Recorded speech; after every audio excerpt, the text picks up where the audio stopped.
Hi, I'm Ryan Szymanski, curator for Battleship New Jersey Museum and Memorial. Battleship New Jersey's staff has been invited to Battleship North Carolina in Wilmington, North Carolina to check out some of the original World War II era features that this ship has that was lost on ours over our longer years of service.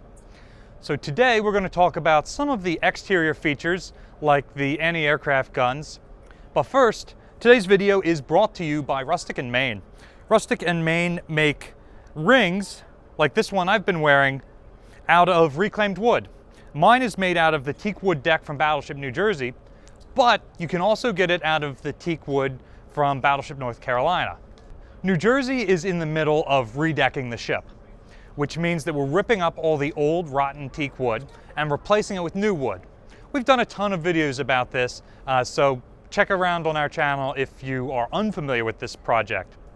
But one of the coolest things about it right now is as we rip up the old wood, we get to do shipboard archaeology.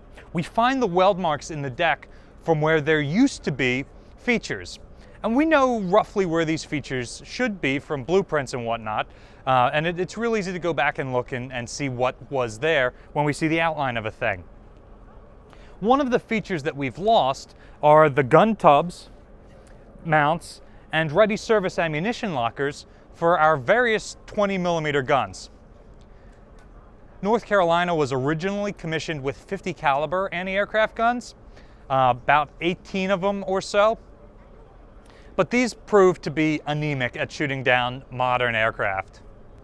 Early on in her career, by 1942, they had swapped out the 50 caliber guns with the harder hitting 20mm guns, which I believe is 0.79 inches, whereas 50 caliber is 0.5 inches. So a much larger round with more stopping power. Even so, by the end of the war, these guns didn't have enough stopping power, so both North Carolina and New Jersey had their single mount guns mostly supplemented by twin mount guns, so you're hitting it with twice as many rounds. Pretty soon after the war, all of these guns were removed, but North Carolina, which is depicted in her World War II configuration, has been able to either retain or replace a lot of her 20mm guns. So you can see the guns are protected by a shield on three sides, with the back side, the side inboard of the ship, open so that the crew can get in. The backside is still largely protected by ready service ammunition lockers like this one. In peacetime, they'd likely be empty, but in wartime, the 60-round drums for the 20mm would be stored in here. There's also a 20mm clipping room where the greased ammunition is slid into the drums so that it can be brought from there to the ready service lockers throughout combat. The guns are currently stored in their up and down positions like this, and this is how they would look when you're chambering around. You'll notice there are tabs around the base of the guns, and that's so that you can hook a block and tackle to the slide here, the recoil mechanism, and to that, and swing the gun up like this to get that to cycle and chamber the first round. Because the gun tubs are only about waist high, there's also a face shield here, which has room for the gun sight, which this model doesn't have, so that you can see your incoming targets. There's both a regular iron sight, and some models of these 20mm guns had a digital pip type sight that could lead for you. Those sorts of shields had a mounting on the front for the battery pack for their gun tubs. Because the 20mm were firing so fast, the barrels would start to overheat. The 50 cals that North Carolina carried were water cooled, but these are air cooled, so they'll overheat, and you can pop the barrels out and drop them in tanks like this one to cool them off, drop new barrels in there. Oftentimes, combat isn't going on straight for a long period of time. A flight of aircraft will come in and attack, and then you've got some downtime to swap out barrels, wearing your asbestos gloves for safety, of course, in between flights of enemy attacks, or late in the war, individual kamikaze attacks, which often were uncoordinated. One of my favorite features or artifacts that Battleship North Carolina has is this, 1.1-inch anti-aircraft gun. Probably other ones that exist in the world, but this is the only one I know of. This is the sort of mid-range or medium anti-aircraft gun that the US Navy was equipping its ships with at the beginning of World War II. It proved to have a number of design flaws and production flaws that prevented enough of them from reaching the fleet and prevented it from being really effective in the anti-aircraft role, and so it was rapidly phased out by the Bofors 40mm gun. It's very interesting that this American-made gun was phased out during World War II with the Swedish Bofors mount. Battleship North Carolina was originally designed to have 4 of these, and by the time she deployed to the Pacific, there were 6 of these mountings in place.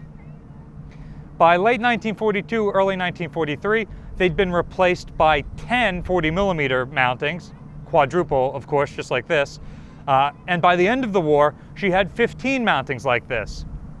New Jersey was built with 16 40mm mountings and finished the war with 20. Iowa-class battleship plans originally accounted for this type of gun, but none were ever installed on an Iowa-class battleship. The key battles at the beginning of World War II, like Midway, Coral Sea, and some of the fighting off Guadalcanal, involved these guns heavily.